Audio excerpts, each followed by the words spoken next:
오늘 제목은 문제를 대하는 방법입니다.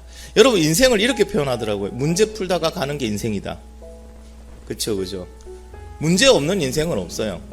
태어나면서부터 문제, 그러니까 이 땅에서 마지막 숨을 거두는 순간까지도 문제의 연속이더라고요. 문제 연속이라고요. 그래서 저는 시험을 안 치려고, 문제를 안 풀려고 군에 갔는데, 군에 가니까 시험 더 많던데요. 문제 더 많이 풀던데요. 어쨌든 이 땅에서 살아가는데 문제 없이, 문제를 대하지 않고 살아간다는 것은 불가능하더라는 거예요.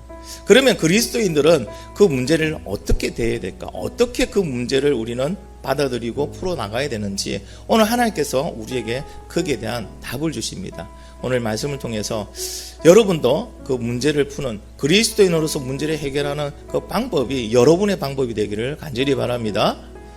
자, 제가 이전에 부교육자로 있을 때 일입니다. 부교육자로 있을 때 어떤 집사님이, 여집사님이 상담을 요청하시더라고요. 그래가 들었는데 너무 딱해요. 힘들기도 하겠고, 진짜 혼자서 모든 고난을 다 지우고 가는, 다른 가족들은 다 해피한데 본인만 슬픈 거예요. 힘들고. 그래서 위로해드리고, 지금 상황을 보니까 뭐 해결할 수 있는 방법이 전혀 없어요. 그래서 방법은요, 하나님을 붙드는 게 방법입니다. 저도 옆에서 기도로 돕겠습니다 하고 이제 권면하고 위로하니까 얼굴이 참 많이 밝아지셨어요. 평안한 모습으로 돌아가셨습니다.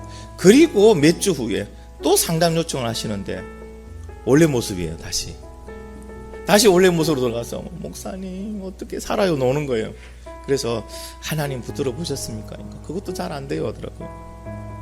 그리고 또 권면하고 또 하나님 붙들자 하고 또 이제 가겠다 하고 갔습니다. 좀 얼굴이 평안해진 상태로. 근데 그 모습이 언제까지 그러냐니까, 제가 그 교회를 사임하고 나오는 그때까지도 변함없이 그러고 있더라고요.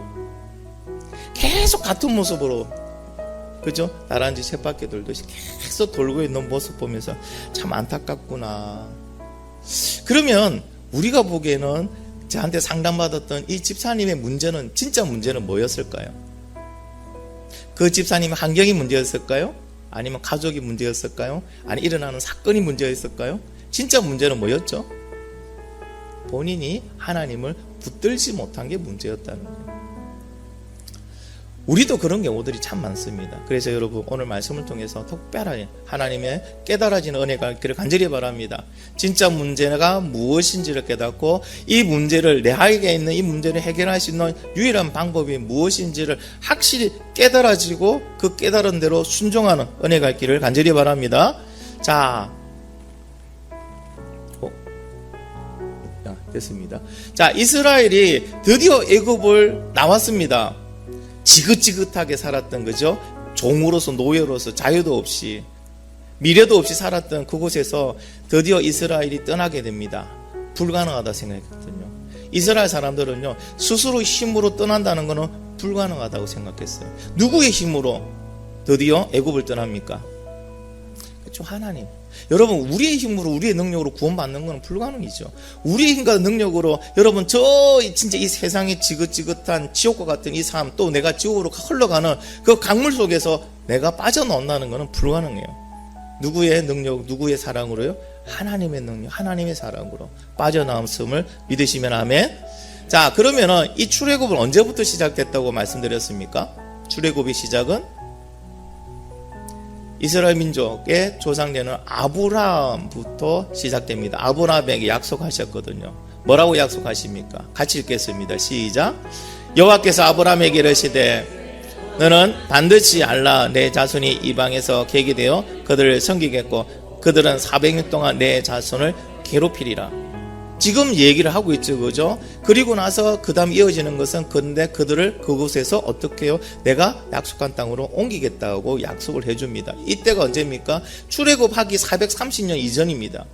그보다 더 이전에 하나님은 미리 약속해 주셨습니다. 우리의 구원은 언제부터 시작됐습니까? 우리의 구원도 최초의 인간 아담이 죄를 짓고 에덴 동산에서 추방되기 전에 하나님이 그의 모습을 보고 내가 너를 원래의 모습으로 회복시키겠다고 약속하신 게 구원의 약속이에요. 구원이 뭡니까? 죄짓기 이전의 상태, 인간의 죄짓기 이전의 상태로 돌려놓는 것, 그게 바로 구원입니다. 그래서 하나님은 약속하셨고 지금까지도 그 약속을 신실하게 지켜가고 있습니다. 믿으시면 아멘. 자, 이렇게 하나님의 약속에 의해서 나의 노력 또는 나의 어떤 뭐랍니까? 나의 어떤 행적, 나의 어떤 공로로 인해서 된 것이 아니고 모든 것은 하나님의 약속. 그러니 그 약속을 믿는 사람에게는 하나님이 어떻게 합니까? 약속대로 구원을 주시는 겁니다. 그 약속을 계속 믿고 가는 저와 여러분이 되길 바랍니다. 자, 그런데요, 애굽의 바로가 이스라엘이 사람 모두가 애굽에서 떠나는 것을 허락할 리가 1도 없습니다. 왜? 그들은 그 나라의 중요한 노동력이니까. 맞죠? 그죠? 그 엄청난 인원이 다 노동을 해서 모든 건물 짓고 다 하고 있는데 그 이스라엘이 떠나간다는 거 잘 가라 하고 보내줄 왕이 아닙니다. 그래서 하나님은 그들에게 뭘 보내주십니까? 10가지 재앙을 내립니다. 그래서 완악한 마음에 그 바로가 항복할 수밖에 없게끔 만듭니다. 그래서 결국에는 바로가 이스라엘 사람들을 하나님이 명령하신 그대로 보내게 됩니다. 자, 그런데 우리가 저번 주에 했죠. 저번 주에 했습니다. 10가지 재앙을 내리신 이유가 뭐라고 말했습니까? 10가지 재앙의 이유는 3가지였는데 애굽에 섬기던 그 신들을 심판하는 거예요. 그들은 신이 아니죠. 우상이죠. 그래서 우리는 뭐 한다고요? 우리 주위에 있는 우상을 다 버려야 돼요. 우상을 철저하게 우리는 결별해야 됩니다. 내가 우상이라고 해요. 하나님보다 더 의지하고 더 섬기는 게 있다면 철저하게 쳐야 됩니다. 왜? 하나님이 그 우상을 심판하실 거니까. 그런데 우상과 같이 있는 나는 어떻게 될까요? 우상이 심판될 때 나도 같이 심판을 받는 거예요. 그러니까 여러분, 하나님보다 더 의지하고 하나님보다 더 사랑하는 게 있었다면 지금 그것이 무엇인가 딱 기억나게 하신다면 그것을 바로 버리시기 바랍니다. 그것에서 멀리 떨어지시기 바랍니다. 모나는 옆에 있다가 뭐 한다고 벼락 맞는 데 했거든요. 여러분, 우상을 섬기고 있고 우상과 함께 있으면 우상이 심판될 때 여러분도 같이 심판대에 오를 줄 믿습니다. 그러니까 그걸 빨리 버리세요. 그리고 하나님께서 이 10가지 재앙을 통하여 가르쳐 주시는 거는요, 애굽 사람들에게도 동일하고 이스라엘 사람들에게 동일하고 하나님이 여호와이신 것을 어떻게 해요? 네, 보여주시는 거예요. 알게 하시는 거예요. 이것이 무슨 말입니까? 하나님이 여호와, 여호와의 뜻이 뭡니까? 스스로 계신 분, 그렇죠? 창조주다. 내가 창조주고 스스로 계시고 내가 약속하고 이루시는 분이다 하는 것을 보여주고 있습니다. 그래서 하나님 말씀에 어떻게 해요? 순종하게 만드는 거야. 하나님을 섬기고 하나님 말씀에 순종하게 하기 위해서 10가지 재앙을 통합니다. 어쨌든 이 10가지 재앙을 통해서 이스라엘 백성들은요, 애굽에서 떠나게 됩니다. 자, 이 10가지의 무시무시한 재앙을 통해서 바로는 하나님이 어떤 분이라는 걸 철저하게 압니다. 아는데 이스라엘 백성이 떠나고 이제 재앙이 사라지고 살만하니까 바로의 마음이 다시 어떻게 해집니까? 완악해집니다. 사람의 마음이 이렇게 참 무서운 거예요. 가만히 놔두면은 사람 마음이 더 선해지는 게 아니고요, 자꾸 완악해집니다. 그래서 어떻게 해요? 하나님을 대적하기로 결단을 내리고 군대를 출발시킵니다. 지금 갈 수 있는 전차 군대를 출발시켜서 어떻게 해요? 이스라엘 백성들을 다 잡아라. 말 안 들으면 다 죽여버려라. 그게 우리 14장 5절의 말씀이에요. 같이 한번 읽어볼게요. 그 백성이 도망한 사실이 애국 왕에게 알려짐에 바로와 그의 신하들이 그 백성에 대하여 마음이 변하여 이르되 우리가 어찌 이같이 하여 이스라엘을 우리를 섬김에서 놓아 보내겠는가 하고 모든 마차 마병부대를 전부 다 출동시키는 거예요. 절대 안 된다. 저것들 다 잡아와라. 아니, 다 걸어가고 있으니까 여러분, 마차 부대가, 마병 부대가 쭉 가면은요, 잡히는 건 시간 문제예요. 그들은 완전 무장하고 있고, 그죠? 그리고 그 무시무시한 마병은 막 칼날이 달려있는 그런 마차가 있는 끈 부대이기 때문에 이스라엘 백성들이 할 방법이 없습니다.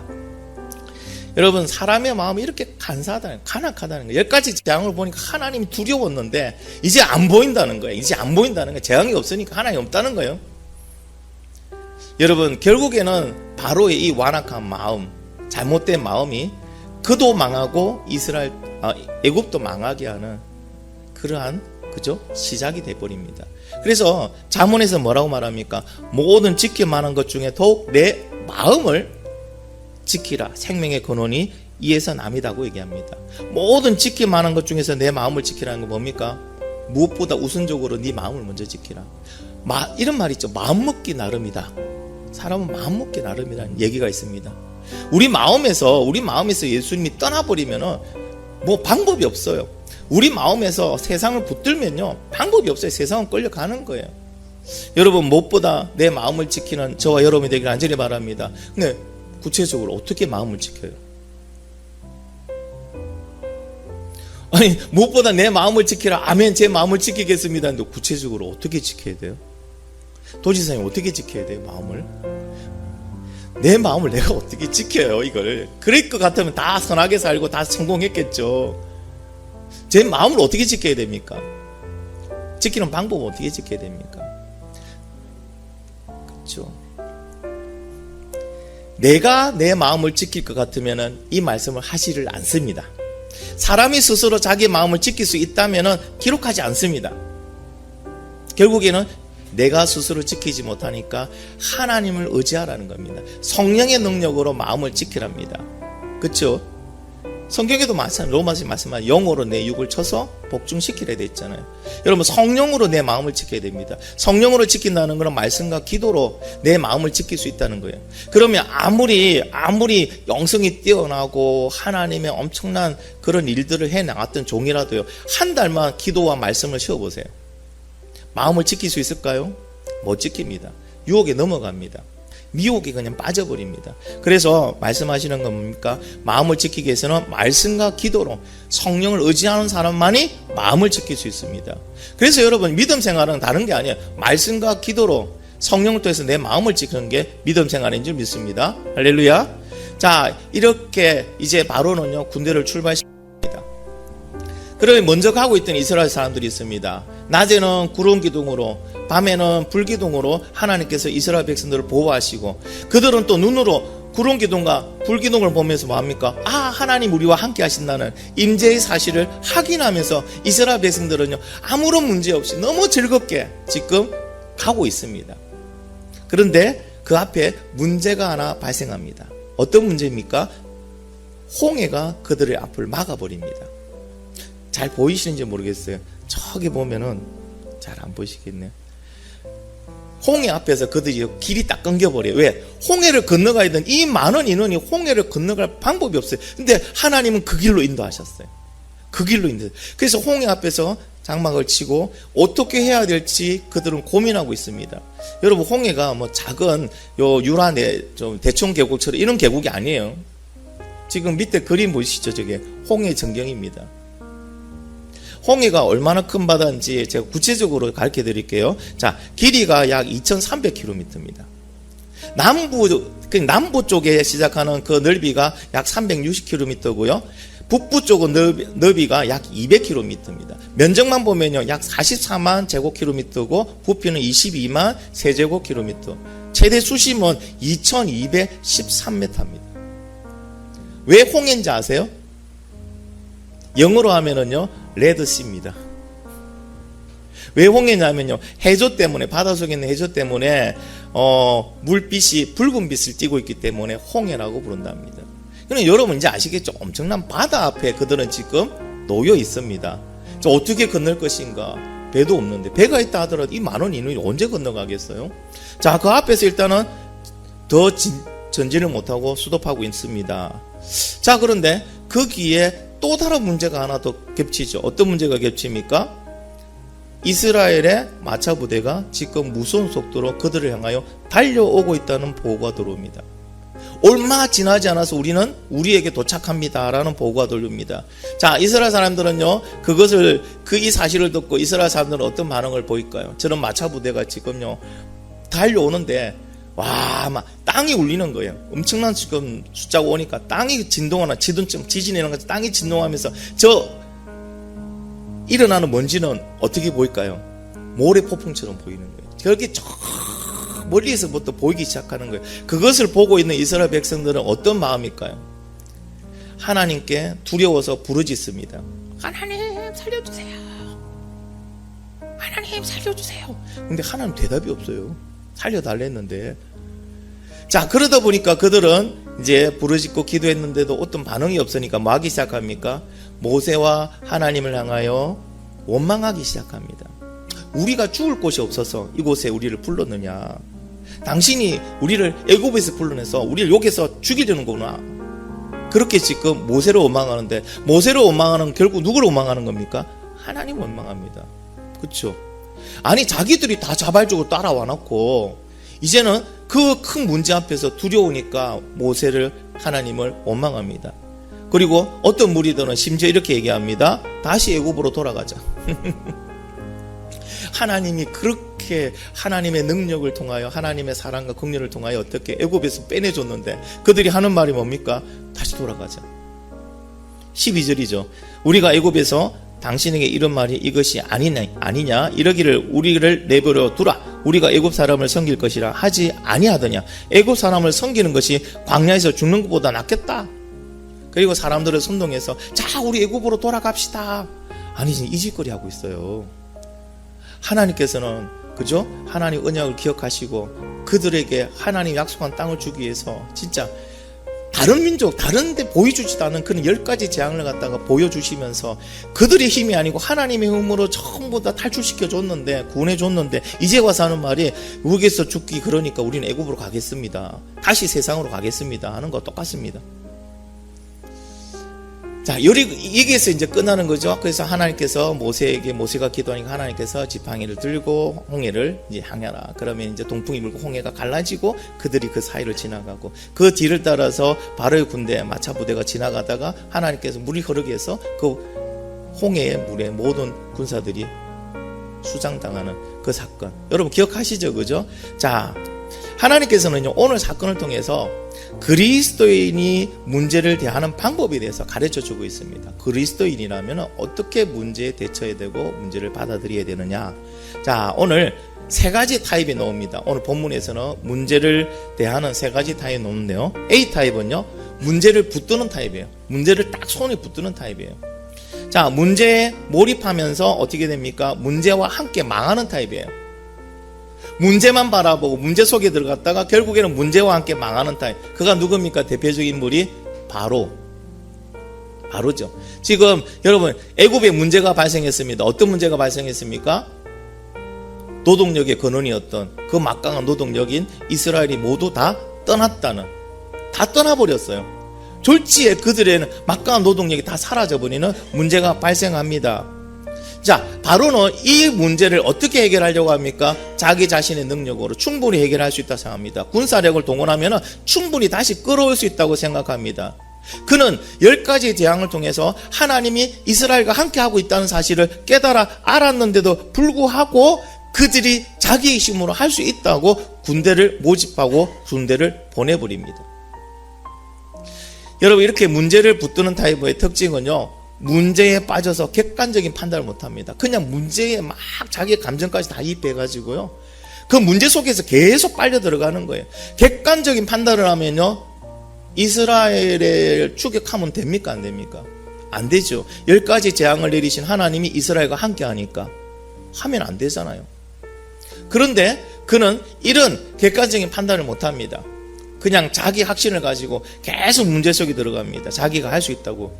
그리고 그 결과가 어떻게 됩니까? 모든 군사의 전멸이죠. 바닷속에 다 수상돼 버립니다. 비참한 결과를 맞이합니다. 이것이 문제를 붙들고 살아가는 A형의 타입이고요, B타입이 있습니다. B형의 타입은요, 하나님과 문제를 같이 붙들고 있는 타입이에요. 하나님과 문제를 같이 붙들고 있는 타입이에요. 자, 하나님을 잘 섬기다가도 문제만 생기면 문제에 다시 집중하는 타입. 이들은 누굽니까? 이스라엘 백성들이에요. 이스라엘 백성들. 자, 문제가 생기기 전까지는요, 홍해 앞에 올 때까지는 잘 왔어요. 누구를 붙들고? 하나님을 붙들고 하나님 따라서 잘 왔습니다. 문제가 없을 때는 하나님은 참 잘 따릅니다. 그런데 앞에 홍해가 있고 뒤에서는 애굽의 군대가 추격해오고 있습니다. 그 문제가 딱 생기자 그들은요, 그 앞전까지 아무런 불평도 없이 따라왔던 그 하나님, 그냥 하나님 붙들고 따라왔는데 어떻게 됩니까? 문제를 보니까, 문제를 딱 붙들고 나니까 문제가 너무 두려운 거예요. 너무 엄청난 거예요. 자기 힘으로 감당할 수 없다는 게 딱 직감적으로 느껴지는 거예요. 그러니까 어떻게 되죠? 원망합니다. 불평합니다. 그리고 다시 돌아가자는 말도 안 되는 판단을 내립니다. 하나님과 문제를 같이 붙들고 있는 타입의 특징이에요, 이게. 하나님을 붙들으면 되는데 하나님을 붙든 상태에서 다시 문제가 오니까 문제를 붙들이다 보니까 어떻게 됩니까? 하나님을 붙들고 있던 손들이 점점 약해지는 거예요. 문제가 쫙 강하게 붙들어지니까. 그러니까 문제 속으로 계속 들어가는 거예요. 그러면서 뭡니까? 하나님을 잊어버리는 거예요. 10가지 재앙으로 하나님이 여호와이신 걸 보여줘서 하나님이 그분이시구나 하고 깨달았는데 문제가 너무 강해서 문제 속에 계속 들어가다 보니까 하나님을 잊어먹고 있어요. 그러다 보니까 문제 속에서 허우적거리는 나의 모습을 보는 거예요. 계속 문제를 붙드니까 문제의 늪으로 계속 빠져들어가는 거예요. 그 결과가 어떻게 될까요? 결과요? 하나님 도움 제대로 못 받아요. 왜? 하나님을 제대로 안 붙드니까. 하나님을 안 바라보고 문제만 바라보니까. 내가 예수를 믿지만은 예수님을 바라보는 게 아니고 문제를 바라보면서 문제 앞에서 허덕이니까 결국에는 하나님의 도움 제대로 받지 못하고 자신의 능력과 한계에 딱 부딪히면 뭐합니까? 신세한탄하고 원망하고 자기 자신이 망가지기 시작합니다. 믿음은 뭐 말할 것도 없고 자기 자신도 같이 망가지고 옛 모습으로 그냥 돌아가 버리는 거야. 술 먹고 담배 피고 깽판 치고 이 세상, 이 더러운 세상, 돈 없는 이 사람들을 멸시하는 이 더러운 세상이 왜 더러워? 결국에는 어떻게 됩니까? 두 개를 다 붙든다는 것은 불가능하더라. 하나님을 붙들고 있는 사람이 문제를 같이 붙드는 순간 하나님 붙들고 있던 손을 점점 놓고 있더라. 이게 B타입의 특징입니다. 그러면 마지막 C타입은요, 하나님만 붙드는 타입이에요. 하나님만 붙드는 타입. 어떤 문제가 발생해도 자신이 직접 해결하지 않습니다. 하나님께 기도하고 하나님 뜻을 구하는 타입이 바로 C타입이에요. 누굽니까? 대표적인 인물이 모세라는 인물이에요. 자, 모세는 어떻게 합니까? 자신들의 힘으로 해결할 방법이 없는 그런 문제를 만났을 때 이스라엘 백성들은요, 그냥 멘탈이 그냥 붕괴가 됐습니다. 원망하고 저주하고 싸우고 난리가 났어요. 돌아가자 하고 난리가 났습니다. 그때 모세만 뭐합니까? 하나님을 바라보라고 얘기합니다. 같이 한번 읽어보겠습니다. 같이 한번 읽어보겠습니다. 시작. 모세가 백성에게 이르되 너희는 두려워하지 말고 가만히 서서 여호와께서 오늘 너희를 위하여 행하시는 구원을 보라. 너희가 오늘 본 애굽 사람을 영원히 다시 보지 아니하리라. 아멘. 하나님만 붙든 사람이 할 수 있는 고백입니다. 하나님만 붙든 사람. 문제는 안 붙들어요. 문제가 일어나도 문제는 붙들지 않습니다. 하나님만 붙드는 타입의 특징은요, 어떤 문제가 와도 두려워하지 않습니다. 그리고 우왕좌왕하면서요, 멘탈이 붕괴되지가 않습니다. 이미 하나님만 붙들고 문제를 붙들지 않기 때문에 문제의 영향을 받지 않습니다. 하나님의 영향을 받습니다. 하나님의 영향을 받으면요, 문제가 생겨도 뭐 한다고요? 담대해요. 평안해요. 왜? 하나님이 계시니까. 하나님이 하실 거니까. 그리고 하나님 뜻에 모든 것을 맡겨버리죠. 오늘 주일학교 부분에서도 그랬어요. 제자들과 함께 배를 타고 이웃 마을로 가고 있는데 풍랑이 일었습니다. 예수님은 너무 피곤해서 배에서 주무십니다. 풍랑이 일었어요. 문제가 생겼어요. 그것은 엄청난 문제였어요. 왜? 죽음과 삶의 문제가 빠진 거예요. 그래서 그들은 뭐합니까? 예수님을 주무시고 있더니 예수님을 깨웁니다. 예수님, 우리가 죽게 되었어요. 예수님 도와주세요. 깨웁니다. 예수님이 일어나 그렇느냐? 내가 너희를 살려줄게. 이러지 않습니다. 예수님이 제자들에게 뭐라 합니까? 왜 두려워하느냐? 믿음이 작은 자들아. 그 말이 맞나요? 지금 당장 누가 봐도 두려운 상황인데, 근데 예수님 뭐합니까? 예수님의 능력을 보고도 예수님이 너희와 함께하고 있는데 너희가 왜 두려워할 이유가 뭐 있느냐? 예수님과 함께하고 있는데 너희들을 죽이게 하겠느냐? 하나님이 살리신다. 근데 너희는 왜 그렇게 두려워하느냐? 예수님과 함께하고 있는데 왜 두려워하느냐? 제자들이 예수님과 함께 있는데 두려워한 이유 뭡니까? 예수님을 믿는, 예수님을 붙들고 있었지만 뭐 한다고 문제가 오니까 문제를 너무 크게 붙들고 그 안에 들어간 거예요. 와, 저 파도 좋아. 두 번만 더 맞으면 우리는 죽는구나. 배가 뒤집혀 죽겠구나. 그럴수록 뭘 붙들어야 됩니까? 예수님을 붙들어야 돼요. 예수님은 이런 문제 충분히 할 수 있어. 왜? 죽은 자도 살리시는 분이에요. 우리가 죽더라도 예수님이 다시 살리실 거야. 맞죠? 그죠? 아니, 물고기 2마리와 떡 5개로 5,000명을 먹이고도 남으신 그런 능력의 분이 이걸 못 하실까? 어떻게 하다 하실 수 있어? 그러면 그들이 두려워할 이유가 없다는 거예요. 여러분, 문제가 생기면요, 문제를 붙들지 마시고 하나님을 더 많이 붙드시기를 간절히 바랍니다.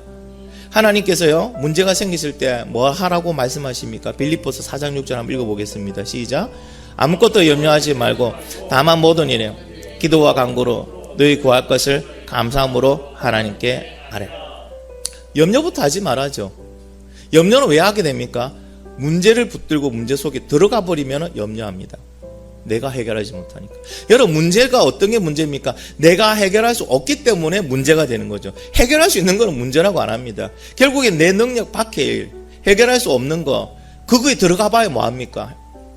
우리 염려한다고 우리의 키를 한 자라도 자라게 할 수 없잖아요. 염려한다고 뭘 바꿀 수 없잖아요. 근데 우리는 뭐합니까? 염려하고 있더라고요. 염려하는 사람이 대부분의 문제는 뭐합니까? 하나님 붙들고 하나님 안에 들어가는 게 아니고요. 문제를 붙들고 문제 안에 들어가니까 염려하는 거예요. 그래서 말씀하시는 겁니다. 뭐 한다고요? 염려하지 마라. 아무것도 염려하지 마라. 다만 모든 일에 기도와 간구로 너희 구할 것을 감사함으로 하리라. 왜 감사함으로 하라는 겁니까? 우리가 믿음으로 구한 것은 하나님 들으시고 응답하시기 때문에. 그냥 믿음으로 구하면 하나님이 이루시니까 감사함으로 구하라. 이미 이루게 해주신 하나님 감사합니다. 감사함으로 구하라. 우리가 해야 될 건 이거예요. 문제 앞에서 우리가 해야 될 건 이거예요. 문제를 붙들고 문제 속에 들어가는 것이 아니고요. 하나님을 붙들고 문제를 바라보고 그 문제를 하나님께 맡기는 거예요. 할렐루야. 문제를 만났을 때 모세는 하나님을 더 신뢰하고 자신이 그 문제를 붙들지 않습니다. 붙들어 봐야 해결할 방법이 없죠. 홍해를 어떻게 해결했어요? 자신이. 뒤에 오는 그 막강한 여러분 애굽의 군대를 본인이 어떻게 해결하겠어요? 그러니 문제를 붙들지 않습니다. 문제를 하나님께 맡겨버립니다. 사랑하는 성도 여러분, 문제를 하나님께 맡기기를 간절히 바랍니다. 하나님께 좀 맡기세요. 내가 하나님께 맡겼는지 안 맡겼는지 점검하는 점검 키트가 있습니다. 그 키트의 이름은 염려 키트입니다. 내가 그 문제를 염려하고 걱정하고 있으면 아직 안 맡긴 거예요. 그런데 그 문제가 와도 감사하고 기쁜 거는 내가 맡긴 거예요. 그 문제 앞에서도 감사와 기쁨이 넘칠 때까지 하나님께 맡기는 저와 여러분 되기를 간절히 바랍니다. 자, 그 결과 어떻게 됩니까? 여러분 잘 알고 있는 것처럼요, 홍해가 갈라집니다. 그리고 하나님은 그 길을 걸어서 건너오게 만들고, 그리고 애국 군대를 그 안에서 수장시키십니다. 누구의 능력으로 해결합니까? 그들의 능력이 아니죠. 이스라엘의 능력이 아니죠. 하나님의 능력으로 다 해결해 버리잖아요. 인생의 문제도 똑같습니다. 여러분, 우리가 해결하려고 붙들고 문제 안에 들어가서 아둥바둥 염려하고 걱정하고 신연하고, 그렇죠? 그럴 필요가 없다는 거예요. 누구에게 맡기면 된다고요? 하나님께 감사함으로 맡기면 됩니다. 그러면 하나님께서 통한다. 하나님의 능력으로, 하나님의 방법으로 우리는 생각하지도 못한, 그때 홍해가 갈라질 거라고 생각한 이스라엘 사람이 있었을까요? 아무도 없었어요. 모세도 없었어요. 하나님의 방법으로 모든 것을 하나님이 해결해 주실 줄 믿습니다. 이제 여러분 문제를 어떻게 한다고요? 하나님께 맡기세요. 문제를 꼭 붙들면 안 됩니다. 문제 속에 들어가면 더더욱 안 됩니다. 하나님만 붙드는 타입의 또 다른 하나의 특징이 있습니다. 그거 뭐냐? 믿음의 선순환이 계속됩니다. 악순환이 아니고 선순환이 계속된다는 거예요. 하나님만 붙들어 가는 인생은요, 선순환이 계속됩니다. 우리 출애굽기 14장 31절에 기록된 내용입니다. 같이 한번 읽어볼게요. 시작. 이스라엘이 여호와께서 애굽 사람들에게 행하신 그 큰 능력을 보았으므로 백성이 여호와를 경외하며 여호와와 그의 종 모세를 믿었더라. 어떤 결과가 나옵니까? 결국에는 문제를 내가 붙들고 문제 속에 들어가지 않고 문제를 하나님께 맡기고 나는 하나님만 붙드니까 하나님께서 하나님의 방법으로 그 일을 해결하니까 그것을 보고 있던 사람들이 뭐합니까? 백성이 여호와를 경외하기 시작하고 여호와의 종 모세를 믿기 시작하죠. 이 일이 계속 반복되는 거예요. 그러니까 모세도 더욱더 하나님을 믿게 되고, 믿으니까 또 문제가 생기면 뭐 하겠어요? 붙들겠어요? 문제 속에 들어가겠어요? 아니죠. 문제를 하나님께 맡기고 하나님만 붙들고 또 가니까 하나님 또 해결하고, 그러니까 또 하나님을 찬양하고 또 하나님을 믿게 되고, 이런 선순환이 계속 되는 거예요. 근데 여러분, 문제를 붙드는 순간은요, 악순환이 발생됩니다. 계속 실패하고 좌절하고, 믿어도 믿음에 어떻게 해요?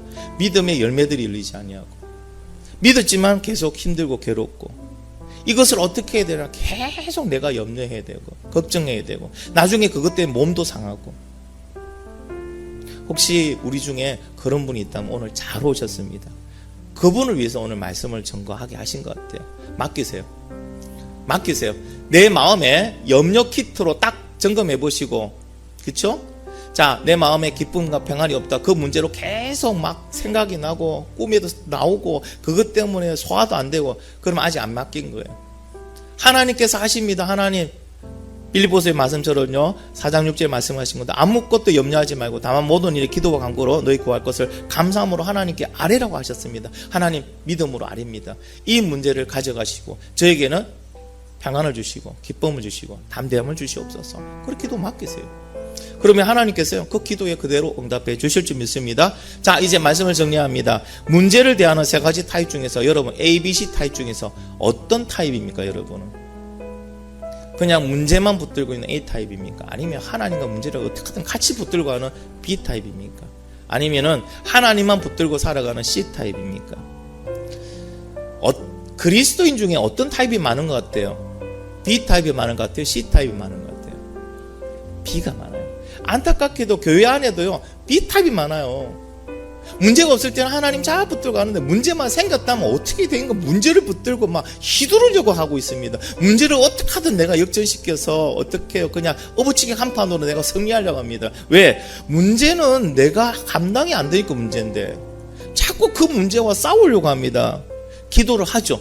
그분들도 예수님 믿으니까 일단은 기본적으로 기도는 해요. 근데 기도하고 기다리지는 않아요.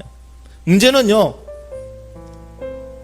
기다리질 않아요. 기도하고 기다리지 않아요. 어떻게 내 힘으로 하려고 기도는 해놓고 금방 또 내 힘으로 가버립니다. 그럼 기도 하나마나. 지금 B타입에 계신 분들 제가 권면합니다. 문제를 붙든 손을 이제 놓으세요. 놓는다는 건 뭡니까? 내가 해결하겠다는 거 하지 마세요. 포기하세요. 하나님께 맡기세요. 하나님께 맡깁니다. 저는 하나님만 붙듭니다. 하나님 말씀해 주십시오. 이 상황에서도 주님이 원하시는 대로 저는 주님 뜻대로 순종하겠습니다 하고 주님의 뜻을 붙드세요. 왜냐? 우리가 붙들어야 될 거는 하나님 한 분밖에 없어요. 하나님 한 분만 붙들면 돼요. 여러분 하나님 한 분만 붙들면요 지옥 같은 세상도 천국으로 변하고요. 하나님 한 분 붙들면요 뭐 요즘에 취업난 때문에 취업이 안 된대도요 하나님 한 분 붙들면 하나님 해결합니다. 어떠한 병이 와도 이 땅의 의사는 이 땅의 옷을 못 고친다 하더라도요 하나님 한 분만 붙들면요 해결됩니다. 할렐루야. 우리 회사가 망했는데 일어날 방법이 없다. 괜찮아요. 하나님 한 분만 붙들면 됩니다. 그러면 하나님께서 하나님 방법으로 그것을 일으켜 주실 줄 믿습니다. 그러나 문제를 붙들고 계속 문제 속에 들어가 버리면요 답이 없어요. 답이 없어요. 여러분 해보지 않으셨습니까? 답이 있던가요? 답 없어요. 밤에 잠도 안 와요. 답이 없잖아요. 제가 한 번은 진짜 부대에서 지갑을 잊어버린 이 지갑 안에 각종 내 신분증하고 다 들어가 있었거든요. 그럼 이 지갑이 없으면 그 다음날 제가 군대 게이트를 통과를 못해요. 업무를 못 보는 거예요. 돈은 둘째치고요. 그 문제 속에 계속 빠진 거예요. 여러분 지갑을 잊어먹었는데 문제 속에 들어간다고 내가 해결할 방법이 있습니까? 없잖아요. 그죠? 그냥 하나님께 기도하고 맡기면 간단한 문제를 문제 속에 들어가니까요 밤에 잠을 못 자는 거예요.